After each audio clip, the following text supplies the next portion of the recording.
আপনি করতে পারেন এখানে, আমরা কোনো জড়াই হয়নি, এখনো প্রোগ্রামই করিনি। পুলিশ ডেকে নিয়েছে, পুলিশ কিছুই বলছে না, পুলিশ ডাকাতের মতো।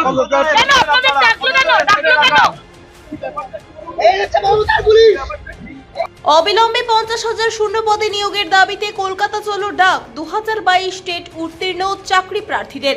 করুণাময়ী মোড়ে জমায়েত করার কথা ছিল, কিন্তু আগে থেকেই মোতায়েন ছিল বিধাননগরের বিশাল পুলিশ বাহিনী। করুণাময়ী মেট্রো স্টেশন থেকে যারা বেরোচ্ছেন তাদের পরিচয়পত্র দেখা হচ্ছে, সেখান থেকেই বেছে বেছে আন্দোলনকারী টেট উত্তীর্ণ চাকরি প্রার্থীদের আটক করে পুলিশের বাসে তোলা হচ্ছে।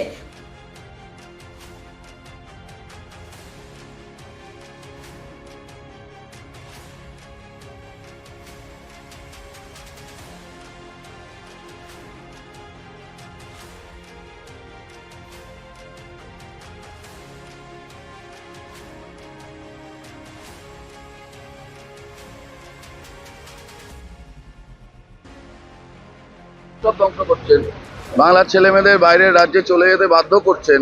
বেসরকারি সেক্টর যেখানে কেন্দ্রীয় সরকার চাইছে শিক্ষার বেসরকারিকরণ হোক, সেইখানেই তাদের পাঠাতে বাধ্য করছে রাজ্যের সরকার।